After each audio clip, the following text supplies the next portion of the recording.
Someone just said, welcome home. Thank you. Can everyone hear me? Thank you. There was a time when Australian citizens simply asked their governments to do good. Today, we are forced to hold public rallies on the streets of Parliament to demand that politicians stop doing evil.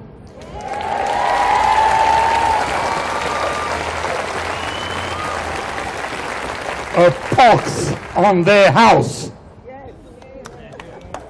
On Tuesday, we celebrated Mahatma Gandhi's birthday, a man who said, "A nation is judged by the way she treats her animals."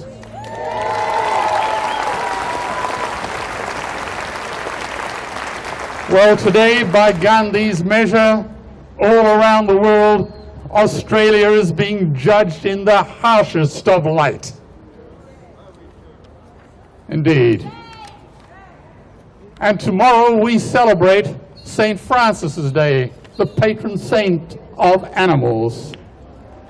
So today I call on every church, temple, synagogue, mosque, on every priest, imam, and rabbi to issue a clarion call from every pulpit that live animal exports is an evil, disgusting abomination, and it must be eradicated immediately.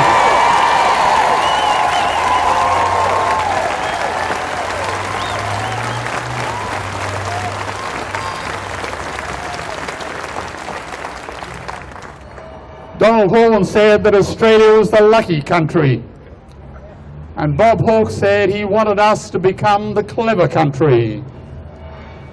But because of this disgusting, noxious live animal trade all around the world today, we are increasingly being known as the cruel country. Is that the legacy we want to leave for Australia? No! Well said. Whilst progressive nations were developing intelligent industries in science, aviation, aerospace, research, computers, engineering, and clean energy, our grasping, idle political leaders bragged about Australia's economy riding on the sheep's back. Isn't it time we grew up and learned to walk on our own 2 feet?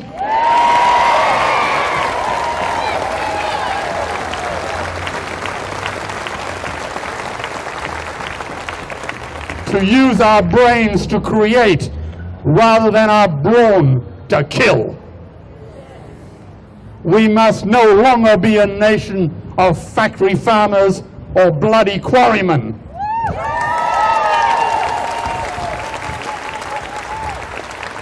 Sadly, we still have the squatter mentality.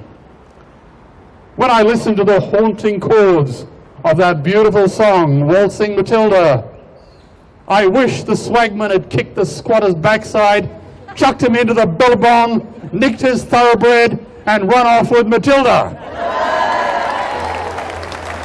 Australia would have been a wiser, kinder, richer, and sustainable country if he had.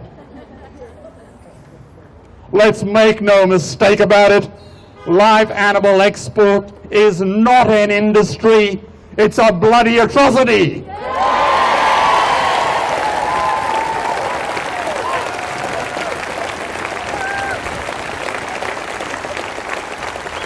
It is a vile, disgusting scam, a blot on the Australian character and culture, and it has no place in civilized society.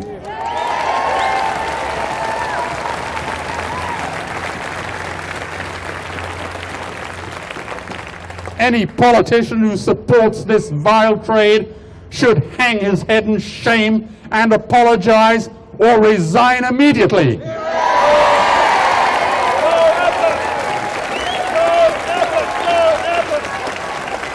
There is no place for him in Parliament either. I have about 500 projects around the world, largely around children and animals, and it covers India, China, Vietnam, Korea, right across Africa, right across the Middle East and into Europe, into the United States and into Latin America. And you should also know that I funded the Earthlings trilogy.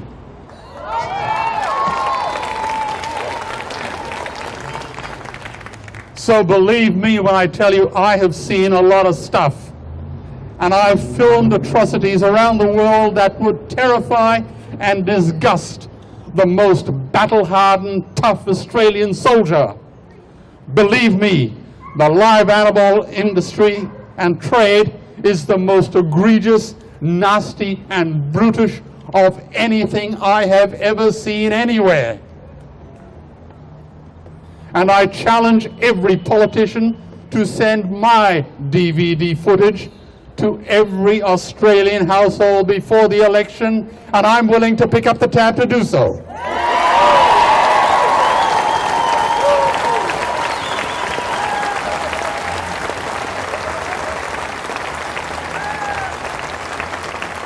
Decent Australian citizens should be allowed to decide for themselves, not the greedy profiteers in grubby backroom political deals.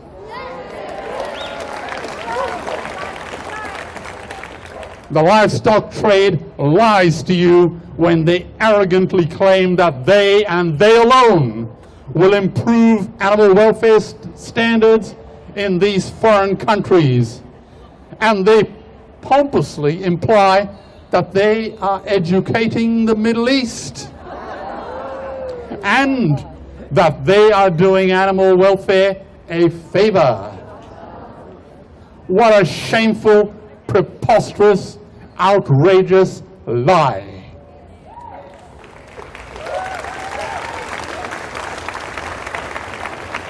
Believe me, every penny of my own money that I invested in the Basatine slaughterhouses in Cairo to improve the animal welfare standards was utterly wasted. The cruelty there is as vile as ever. So here's an idea. Let this filthy trade conduct a simple, low-cost experiment. Let them demand that all their importers install CCTV cameras in those ghastly gulags that they call slaughterhouses.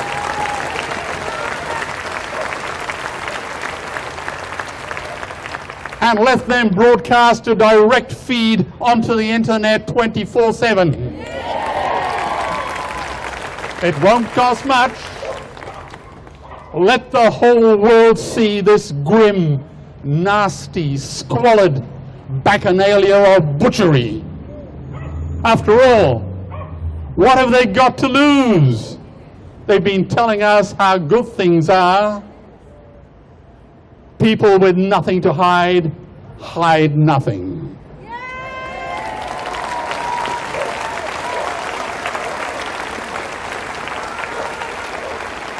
Believe me, no gimmick their spin doctors can concoct will change one fact: that terrified, innocent Australian animals born on Australian soil will be dragged onto death ships, transported across miles of rough oceans to the Middle East and elsewhere, and they will endure grueling hardship and nauseating sickness. They will be imprisoned in cramped, claustrophobic steel racks and watch as thousands of their fellow victims die en route and their bodies callously chucked overboard into the sea. And they are the lucky ones. And when our tragic Australian animal survivors finally arrive at these hellholes, they will be tortured.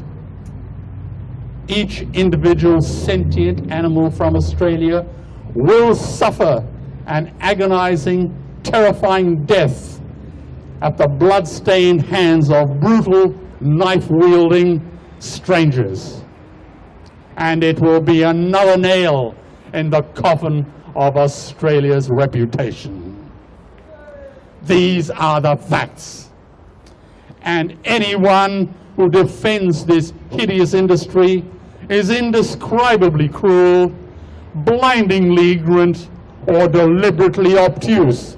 Let them choose one, two, or three.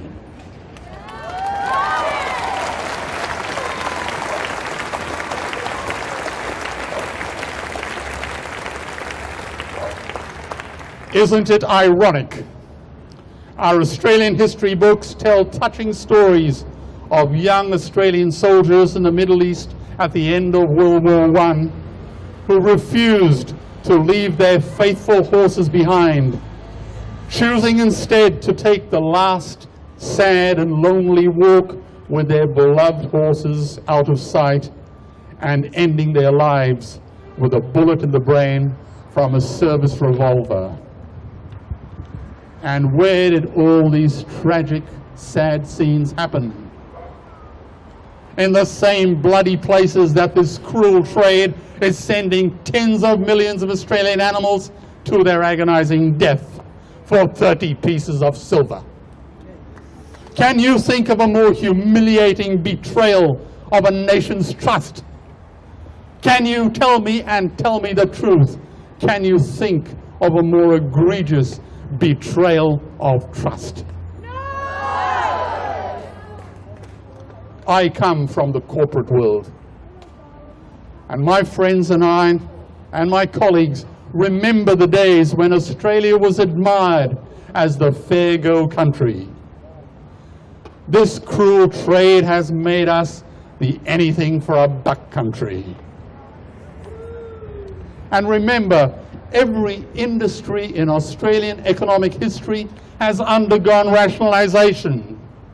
Mining, airlines, banking, steelmaking, retailing, insurance, transport, textile, clothing, footwear, forestry, every single one of them. But this filthy trade demands that they be given preferential treatment, protected like a sacred cow, demanding privileges to which they've never been entitled. They've got to go. And go they will.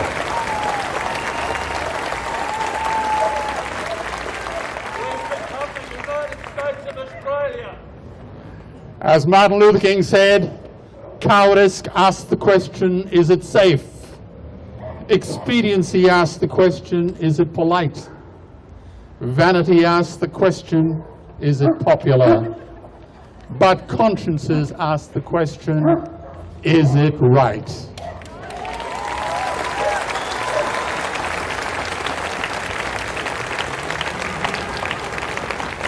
So let us demand that all political leaders, Liberal, Labour and National, simply grow a spine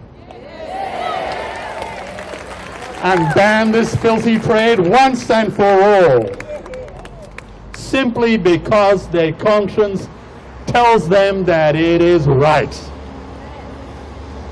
And let's remind them, they are not our political leaders, they are our political servants.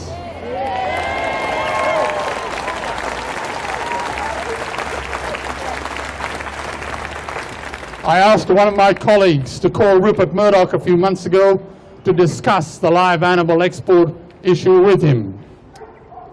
And Rupert graciously invited my friend to attend the News Corp's AGM in Los Angeles. And he also permitted him to ask a question on the open floor of this massive meeting, and he undertook to answer the question himself. This may surprise you what I'm going to say. True to his word and full marks to him, Mr. Murdoch publicly, on film and on audio tape, which I have, condemned the live animal export industry unequivocally and unconditionally.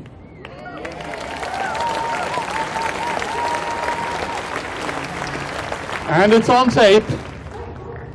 The trade was cruel and it did not measure up to the standards of his ethics. That's what he said. Full marks again.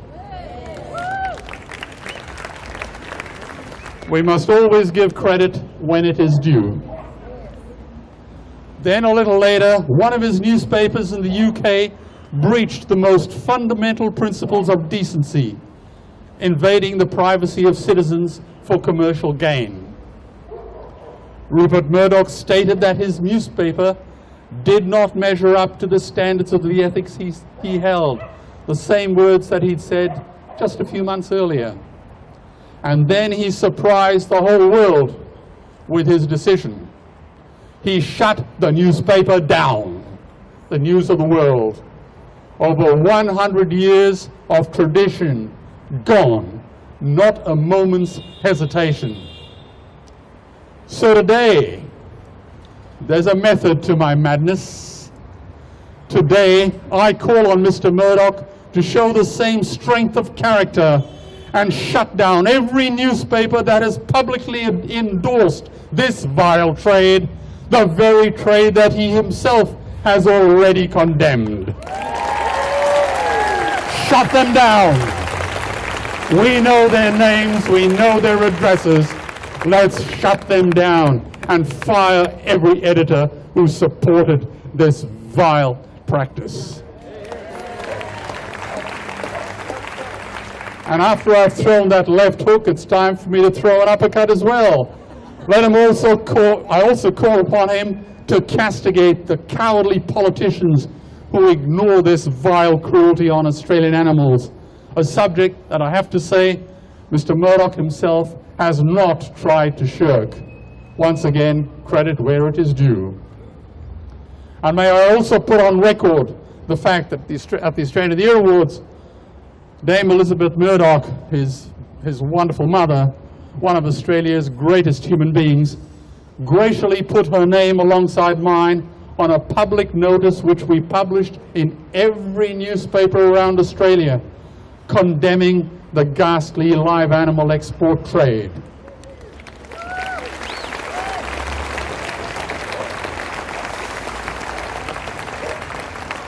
So today, I call on every Australian citizen to get angry and get a voice, get active, and get organized.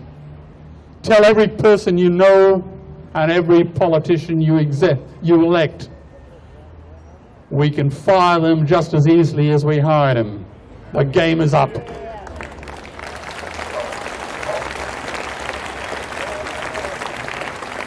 Anyone, and I mean anyone who supports this filthy trade, will be looking for a job. It is only when this barbaric trade has been confined to the garbage dump of history will we be able to truthfully say with pride in our hearts those immortal words, "Advance Australia Fair."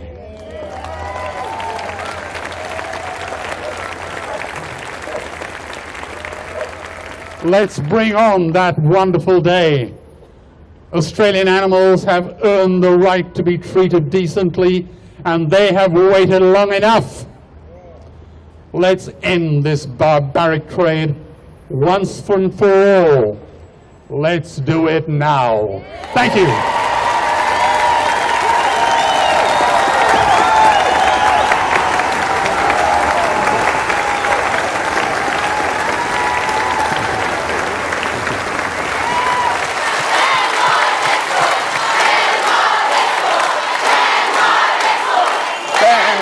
Export. Ban live export. Ban live export. Ban live export. Ban live export. Ban live